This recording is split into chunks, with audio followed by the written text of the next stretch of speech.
নমস্কাৰ ছাত্ৰ ছাত্ৰীসকল আজি মই পুনৰ দশমমান শ্ৰেণীৰ বাবে তিনিটা শৰ্ট প্ৰশ্ন লৈ আহিছোঁ তো আমি চাওঁ প্ৰশ্নকেইটা আমি কেনেকৈ আমি আলোচনা কৰোঁ তো আজি আমি প্ৰথম প্ৰশ্নটো ধৰিছোঁ এইটো একদম সহজ প্ৰশ্ন তোমালোক মানে গম পাইছে যদি m n ৰ ঘনমূল তেন্তে n ৰ মান ইয়াৰে চাৰিটা অপচন দিয়া আছে এইটো √m দিয়া আছে এইটো 3√m দিয়া আছে cm³ d m²। চাবা প্ৰশ্নটো যদি m n ৰ ঘনমূল তেন্তে n ৰ মান ইয়াতে চাৰিটাৰ যিকোনো এটা হ'ব গতিকে m টো আমাৰ কাৰ ঘনমূল বুলি কৈছে n ৰ ঘনমূল গতিকে আমি n ৰ ঘনমূলটোক আমি এনেকৈ লিখিম n1/3 ইজুগেল m অৰ্থাৎ n ৰ ঘনমূল m। এতিয়া আমাক কি কাৰ মান দিছে n ৰ মান গতিকে আমি কি কৰিম এই আমি 1/3 টো নোহোৱা কৰিম মানে আমি দুয়ো পিনে আমি কি কৰি দিম হোল কিউব কৰি দিম হোল কিউব কৰি দিলে ইফালে কি হ'ব m³ হ'ব গতিকে 3 3 কাট যাব কাট গলে n ইজুগেল কি হ'ব n ইজুগেল m³ হ'ব অৰ্থাৎ আমাৰ শুদ্ধ অপচনটো হ'ব c2 হ'ব। গতিকে আমি প্ৰথমটো গম পালো যে যদি m n ৰ ঘনমূল তেন্তে n ৰ মান কি হ'ব m³ হ'ব। এটো তোমালোকে এটো a to the power m whole n তাৰ মানে a to the power mn এটো বস্তু এটো চাই লবা যে এটো চাবা a to the power m whole n তাৰ মানে আমাৰ কি আছিল a to the power m by a to the power m whole m মানে a to the power mn আছে এটো 3 3 কাট যাব কাট গলে কি হ'ব m থাকিব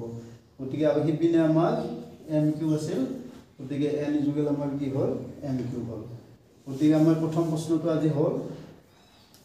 এতিয়া আমি বৰ গৰম দিছে না গতিকে গৰম হ'লেও অলপ মানে আলোচনা কৰিছোঁ তোমালোকে ভালদৰে থাকিবা এই গৰমত এনেকৈ বাহিৰত নাযাবা। তো এতিয়া চাবা আমি ছেকেণ্ড প্ৰশ্নটো আলোচনা কৰোঁ যে পৰিমেয় সংখ্যা এনেকুৱা টাইপৰ প্ৰশ্ন কিছুমান আহে যে পৰিমেয় সংখ্যা 625 আৰু ওপৰত আছে 14518 মানে p/q আগত আছে তো ইয়াতে q মানে 625 আৰু p মানে 14588 তো ইমানৰ দশমিক প্ৰসাৰণ তলৰ কোনটো দশমিক স্থানৰ পিছত শেষ হ'ব। এতিয়া কোনটো দশমিক স্থান এনেকুৱা অংকবিলাক আহিলে আমি কি কৰিব লাগে আমাৰ যেটো p/q মানে এটো p আৰু এখিনি q গতিকে q আমি মৌলিক উৎপাদক বিশ্লেষণ কৰি চাব লাগে। তো ইয়াতে q মানে কি আছে 625 আছে গতিকে আমি 625 ৰ মৌলিক উৎপাদক বিশ্লেষণ কৰিম। তো মৌলিক উৎপাদক বিশ্লেষণ কৰিলে কি হ'ব চাবা 625 ইয়াতে এককৰ ঘৰত কি আছে 5 আছে গতিকে আমাৰ এটো 5 দি হৰণ যাব গতিকে 5 গুণ 5 1 গলাক 12 হল 5 2 গুণ 10 2 গলাক 5 5 গুণ 25 তো এটো পুনৰ 5 দি গলি 5 2 গুণ 10 5 5 গুণ 25 5 5 গুণ 25 তাৰ মানে আমাৰ ইয়াতে 625 ৰ মৌলিক উৎপাদক বিশ্লেষণ কৰিলে আমি কি পাওঁ 625 ৰ মৌলিক উৎপাদক বিশ্লেষণ কৰিলে আমি পাওঁ 5 টু দি পাৱাৰ 1 2 3 4টা আছে 5 টু দি পাৱাৰ 4 আছে গতিকে আমাৰ এতিয়া আমাৰ মৌলিক যেটো আমাৰ দশমিক স্থান আছে দশমিক স্থানটো আমি কি চাব লাগিব আসলতে আমাৰ এই মানে যেটো কিউ মৌলিক উৎপাদক বিশ্লেষণ এই কিউ মৌলিক উৎপাদক বিশ্লেষণটো আমি 2n 5m বুলি ভাবিব লাগে 2 to the power n by 2 to the power n into 5 to the power n গতিকে ইয়াতে আমাৰ 2 to নাই দেখাত নাই 2 to তাৰ মানে 6 to 5 মানে 5 to the power 2 to নাই 2 to নাই যদি আমি 2 to the power 0 বুলি ভাবিব পাৰো গতিকে 2 to the power 0 মানে কি 1। এতিয়া চাবা এই 5ৰ যেটো সূচক আছে 5ৰ সূচকটো কি আমি 4 গলো আৰু 2 সূচকটো 0 গতিকে ইয়াতে 4 আৰু 0 ডাঙৰ গুণটো 4 গতিকে ইয়াতে শুদ্ধ এনসাৰটো হ'ব 4 হ'ব ঠিক আছে। গতিকে তোমালোকে কিউ মৌলিক উৎপাদক বিশ্লেষণ কৰিবা কিউ মৌলিক উৎপাদক বিশ্লেষণ কৰি তোমালোকে 5 আৰু 2 ৰ পূৰণফল হিচাপে পাবা। এতিয়া 5 আৰু 2 ৰ যিটো সূচক ডাঙৰ এই সূচকটোৰ পিছতে শেষ হ'ব। অৰ্থাৎ মই এটা এক্সাম্পল দিছো আৰু চাবা যেনে তোমালোকৰ এইটো থাকিল যে 30 থাকিল মানে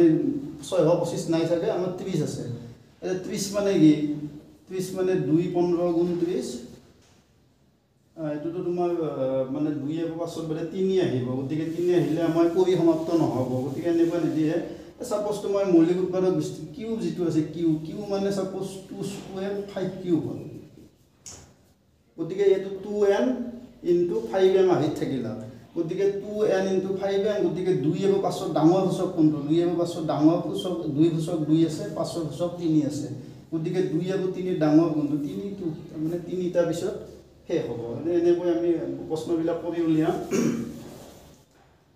তো এতিয়া সব আমাৰ দুটা প্ৰশ্ন আলোচনা কৰিলো তো এতিয়া আমি শেষৰ মানে যেটো আমাৰ প্ৰশ্ন আছে হেতু আলোচনা কৰিম তো এইটো দ্বিঘাত সমীকৰণৰ প্ৰশ্ন আসলতে যে ইয়াতে কি দিয়া আছে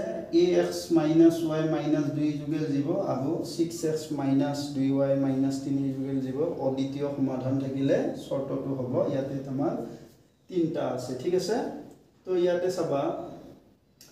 আমাৰ যেটো রৈখিক সমীকরণ জবাই প্রামাণিক রূপ আছে হেতু কি আছিল a1x + b1y + c1 = 0 আৰু a2x + b2y + c2 = 0 তো এটা আমাৰ যেটো প্রামাণিক মানে যেটো অদ্বিতীয় সমাধান থকা শর্ত আছে অদ্বিতীয় সমাধান থকা শর্তটো আছিল a1/a2 not = b1/b2 তোমালোকে যদি এতিয়া এই যেটো আমাৰ সমীকৰণ দুটা এই হতৰ লগত মিলাই ললে আমি কম্পেয়াৰ কৰা মানে প্ৰথমটোৰ লগত সেকেন্ডটোৰ লগত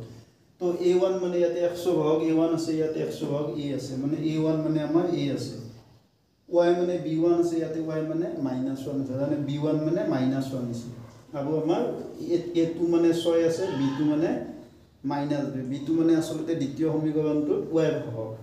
তো এতিয়া তোমালোকে বহুৱাই দিয়া a1 ৰ জায়গাত আমি কি বহুৱাই দিম a বহুৱাই দিম আৰু b1 ৰ জায়গা a2 ৰ জায়গাত আমি 6 বহুৱাই দিম not = b1 ৰ জায়গাত -1 মানে প্ৰথম সমীকৰণটোত y ভাগটোক আমি b1 বুলি কওঁ আৰু b2 মানে দ্বিতীয় সমীকৰণটোত y ভাগ অৰ্থাৎ y ভাগ কি আছে -2 আছে ঠিক আছে তো এতিয়া তোমালোকে এই বস্তুখিনি আমি সৰল কৰিম তো এটো a/6 আৰু এটো not equal - কাটা যাব 1/2 হ'ব গতিকে twice not = কি হ'ল 6 হ'ল গতিকে আমাৰ a = কি not = কি হ'ব এই দুইটো হিপিনে নিলে 6/2 হ'ব গতিকে 6/2 হলে a not = কি হ'ব 2 6 গুণ 3 তাৰ মানে আমাৰ অপচনটো হ'ব এইটো ঠিক আছে তো এনেকৈ আমি আকৌ পিছত আলোচনা কৰিম গতিকে আজি ভিডিওটো যদি তোমালোকৰ সহায় হৈছে তোমালোকে মোৰ চেনেলটো সাবস্ক্ৰাইব কৰিবা লাইক কৰিবা আৰু কমেন্ট কৰিবা লাগিব